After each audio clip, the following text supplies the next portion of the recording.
ज़हरा नाम का हर letter Python में अपनी एक पोजीशन पे होता है, लेकिन अगर मैं कहूँ कि ज़हरा और स्क्वायर ब्रैकेट में -1 लिखूँ और ऐसा लिखने से लास्ट लेटर मिलता है तो क्या मानेंगे? ये छोटी सी वीडियो आपका कंसेप्ट बिल्कुल क्लियर कर देगी। अस्सलाम वालेकुम कोडर्स एंड फ्यूचर डेवलपर्स, मैं हूँ ज़हरा और आप देख रहे हैं कोड बाय ज़हरा। आज के एपिसोड में हम समझेंगे पाइथन का एक बेसिक लेकिन पावरफुल कंसेप्ट, स्ट्रिंग इंडेक्सिंग, यानी स्ट्रिंग के कैरेक्टर्स को कैसे एक्सेस करते हैं। What is string indexing? Python में स्ट्रिंग्स के हर लेटर का एक नंबर होता है, इसे कहते हैं इंडेक्स, और इंडेक्सिंग 0 से स्टार्ट होती है। जैसे कि अब यहाँ मैं फ़ाइल क्रिएट करती हूँ indexing.py के नाम से। अब यहाँ मैं लिखती हूँ नेम इक्वल कोट्स में यानी स्ट्रिंग में ज़हरा। अब इसमें जो Z है वो 0 पोजीशन पे है, A1 पे, H2 पे, R3 पे और A4 पे। वैसे तो ये 5 लेटर्स का वर्ड है, लेकिन इंडेक्सिंग से देखें तो 0 से 4 तक का है। अब अगर मैं इसको प्रिंट करूँ तो यहाँ लिखती हूँ प्रिंट ब्रैकेट नेम और स्क्वायर ब्रैकेट में मुझे Z चाहिए तो मैं लिखती हूँ 0 पोजीशन पे है तो 0 लिख दूँगी। जब मैं इसको रन करूँगी तो यहाँ मुझे ये Z मिल गया।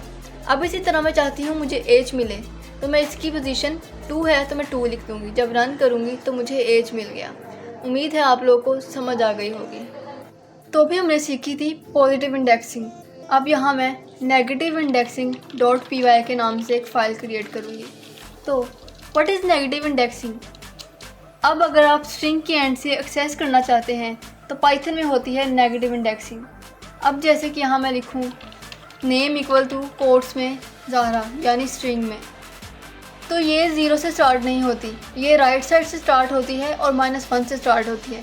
यानी कि ज़हरा का जो लास्ट लेटर है A वो है -1 पोजीशन पे, इसी तरह R -2 पे, H -3 पे, A -4 पे और Z -5 पे।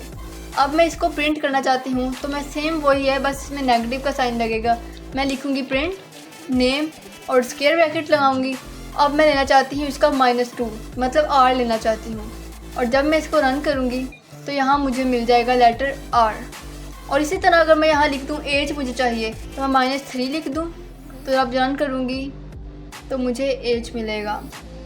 नेगेटिव इंडेक्सिंग तब काम आती है जब आपको लास्ट या सेकंड लास्ट लेटर चाहिए हो। तो अब हम एरर्स देखते हैं कि हमारे एरर्स कहाँ पे आते हैं। अब जैसे कि यहाँ लिखा हुआ है 6, तो क्या इसमें 6 कैरेक्टर्स हैं? जब मैं इसको राइट से काउंट करना शुरू करूँगी तो इसकी पहले लेटर की पोजीशन 0 से है, तो 0 से 5 तक इसकी पोजीशंस हैं। जब मैं इसको रन करूँगी तो ये मुझे एरर देगा क्योंकि इंडेक्स आउट ऑफ रेंज है, क्योंकि हमारे पास तो सिर्फ 5 लेटर्स हैं जबकि मैं छठा लेटर मांग रही हूँ। तो इसी में हम सीख लेते हैं नेगेटिव इंडेक्सिंग में एरर कहाँ आता है।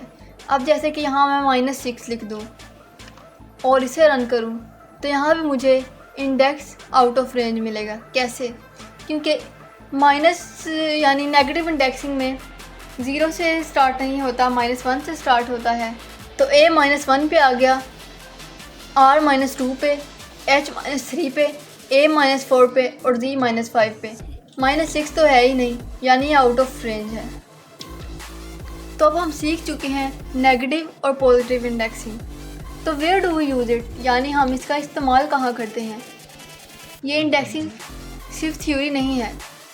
यूज़र नेम का फर्स्ट लेटर चाहिए, यानी नेम, और फर्स्ट लेटर होता है 0 से स्टार्ट। लास्ट कैरेक्टर चेक करना है तो माइनस यानी नेगेटिव इंडेक्सिंग, तो लिखूँगी वर्ड स्क्वायर ब्रैकेट में -1। इंडेक्सिंग हर प्रोजेक्ट की जान है, छोटी चीज़ लेकिन काम भी बड़ी। तो अब यहाँ मैं reverse.py के नाम से एक फ़ाइल क्रिएट करूँ। तो रिवर्स फंक्शन क्या करता है? रिवर्स फंक्शन स्ट्रिंग को उल्टा देता है। अब जैसे कि यहाँ मैं लिखूँ नेम इक्वल कोट्स में यानी स्ट्रिंग में ज़हरा, और फिर यहाँ लिख दूँ मैं प्रिंट नेम और स्क्वायर ब्रैकेट में लिख दूँ ::-1। अब ::-1 ये एक टाइप आप कह लें कि फॉर्मूला है। ये हर किस्म की स्ट्रिंग को उल्टा देता है। उल्टाने का मतलब क्या है, चलें देखते हैं। अब जब मैं इसको रन करूँगी तो यहाँ मुझे लास्ट लेटर फर्स्ट पे मिला और फर्स्ट लेटर लास्ट पे मिला, यानी इसने मेरी स्ट्रिंग को उल्टा दिया। तो आप लोगों की स्क्रीन पर एक टास्क शो हो रहा होगा। आप लोग इसे सॉल्व करने की कोशिश करें, अगर ना हो तो उसका सलूशन आगे दिया गया होगा। आप लोग ये सोचें और इसके आंसर अपने नोट्स में या कमेंट्स में लिखें। Let's test your indexing power. तो आज आपने सीखा पॉजिटिव और नेगेटिव इंडेक्सिंग, कैसे स्ट्रिंग के लेटर्स को एक्सेस करते हैं और एक लाइन में स्ट्रिंग को रिवर्स कैसे करते हैं। अगली वीडियो में हम देखेंगे स्ट्रिंग फंक्शंस, जो आपको स्ट्रिंग के साथ मैजिक करना सिखाएंगे। अगर आप लोग को नोट्स चाहिए और सोर्स कोड चाहिए तो डिस्क्रिप्शन में लिंक दिया गया है। इसी तरह जाकर इंस्टाग्राम, ट्विटर और फेसबुक के अकाउंट्स जिनके लिंक डिस्क्रिप्शन में है जाकर फॉलो करें। अगर आपको आज की वीडियो पसंद आई हो तो लाइक करें, चैनल को सब्सक्राइब करें और बेल आइकन को प्रेस करना मत भूलें। मिलते हैं अगली वीडियो में, तब तक के लिए अल्लाह हाफिज़।